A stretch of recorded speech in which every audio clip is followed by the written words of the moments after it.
We sat in the stern of the boat, our beach bags between our legs, watching the hotel get smaller and smaller.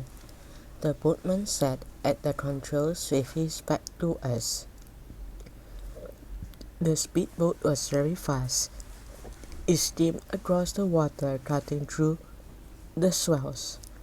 Cornelius closed his eyes and pulled his head down over his face. I hope I don't get seasick. You won't, I patted his hand. It's only a half-hour ride. I stared at an empty ocean zipping past. Some birds were wheeling overhead, and then they were left far behind.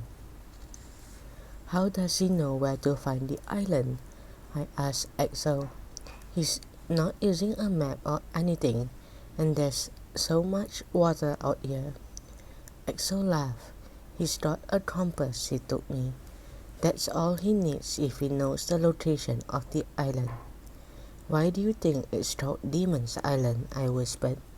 So people like us don't want to go there, groaned Cornelius from under his hat. The minutes ticked by.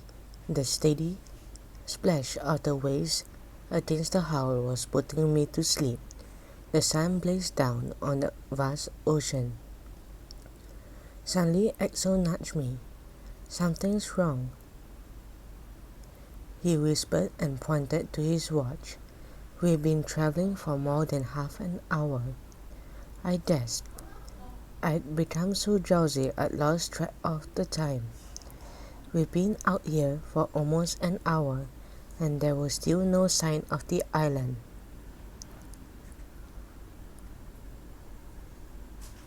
Axel leaned across and tapped the boatman on the shoulder. You said it was a half-hour trip. Why is it taking so long? The boatman shrugged. The currents are against us. Happens sometime. I knew he was lying, but there was nothing I could do about it. Another 30 minutes passed before the boatman throttled back on the engines. We craned our necks for our first glimpse of Demon Island. Axel pointed to where a huge mountain rose up from the sea, its peaks shrouded by cloud. That's a volcano, said Cornelius, shading his eyes with his hat.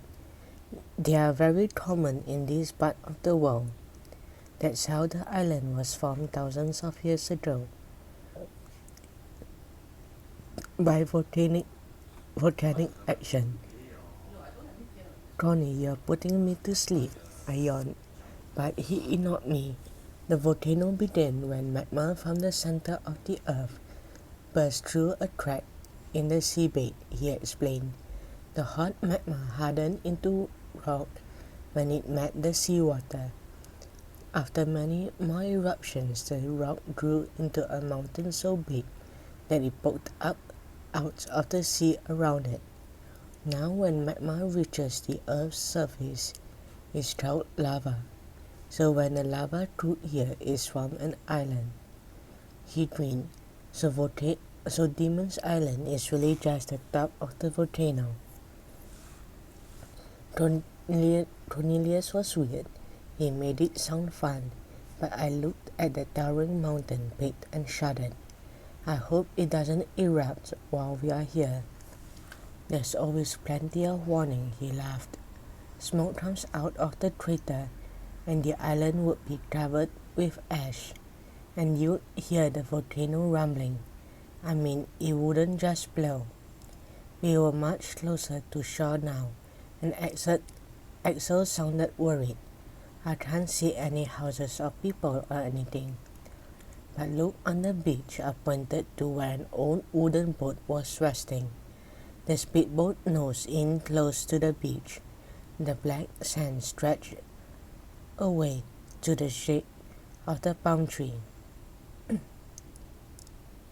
It's beautiful, I said, except the sand is dirty.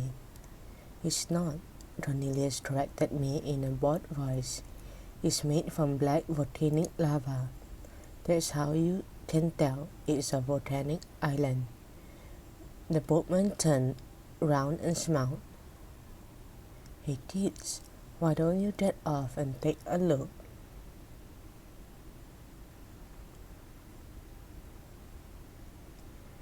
He jumped overboard. We jumped overboard into the warm, shallow water and raced for the beach. It felt so good to stretch my arms and move my legs after a long trip. Suddenly, we spun around. The boatman was tossing our beach bags onto the sand. The speedboat's engine revved louder. "He's going," I screamed. "He's going to leave us here," yelled Cornelius. The boatman looked up at the mountain and called, "I have brought them to you, O Great Spirit." And with that, he burst out laughing and accelerated. The speedboat turned and disappeared in a wave of foaming spray, and we were alone on Demon's Island.